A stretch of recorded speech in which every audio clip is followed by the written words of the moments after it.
Assalamualaikum warahmatullahi wabarakatuh. Sahabat tani, apa kabar Anda semua? Semoga sehat selalu. Siang ini kita sedang istirahat. Kita baru saja ratakan bedengan. Nah, sambil istirahat kita gunakan waktu kita untuk berbagi ilmu, berbagi pengetahuan, berbagi pengalaman.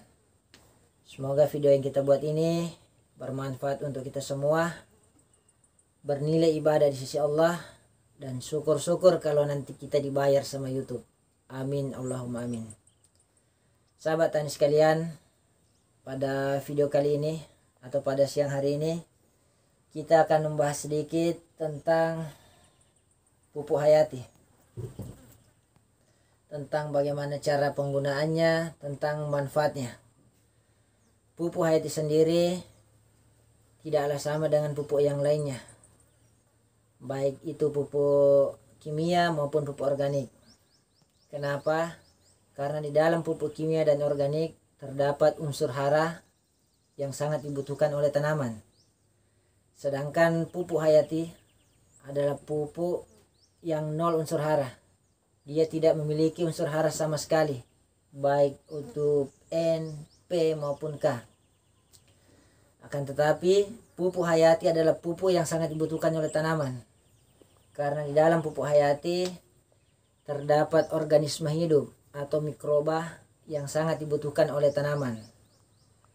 Bahkan sekarang ini setahu saya sudah banyak perusahaan yang mengembangkan pupuk hayati lebih fokus kepada unsur-unsur yang dibutuhkan tanaman, yakni N, P, dan K. Ada pupuk hayati yang bisa menangkap nitrogen di udara. Setelah ditangkap, kemudian diolah secara biologis dalam tanah dan digunakan oleh tanaman.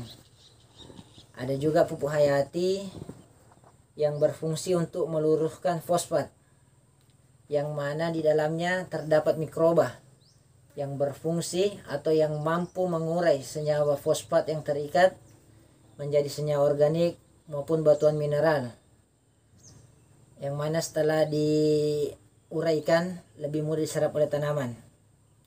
Ada juga pupuk hayati yang mampu menstimulasi atau merangsang pertumbuhan tanaman sehingga tanaman itu lebih cepat tumbuh dan lebih tahan penyakit.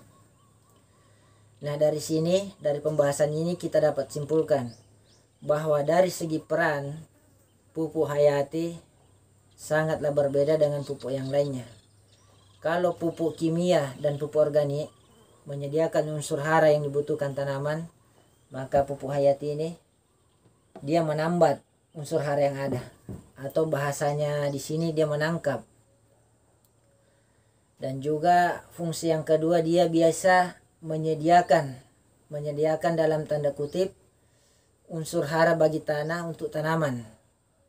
Seperti cara kerjanya cacing tanah.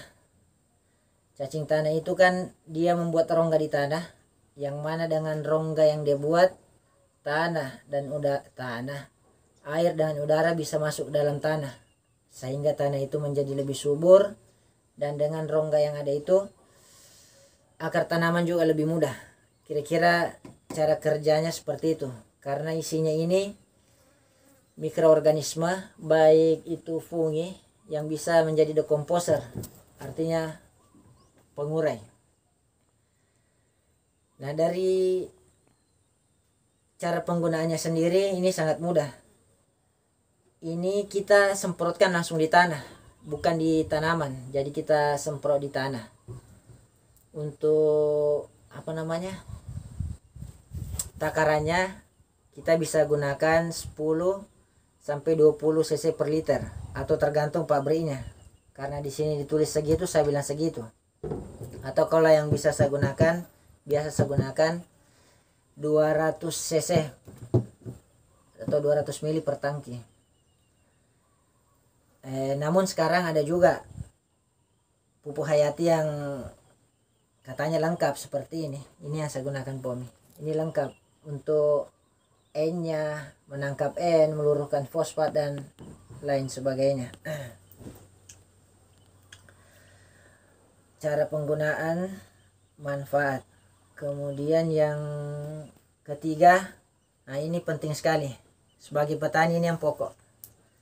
Teman-teman kalau beli pupuk hayati harus perhatikan ini masa kadaluarsanya, karena kalau dia sudah habis masa edarnya atau masa expirednya, maka tidak bisa lagi digunakan, karena di dalamnya ini organisme hidup, dia memiliki masa hidup. Kalau sudah habis berarti sudah game sudah. Nah yang terakhir, kalau mungkin penjelasannya kurang pas, harap dimaklumi karena kita ini petani bukan profesor. Yang terakhir, kalau video ini bermanfaat silakan di subbreaker. Kalaupun dianggap kurang pas penjelasannya ini, silakan tulis di kolom komentar agar kita saling berbagi informasi. Demikian video saya kali ini, semoga bermanfaat untuk teman-teman dan semoga YouTube cepat bayar kita orang. Assalamualaikum warahmatullahi wabarakatuh.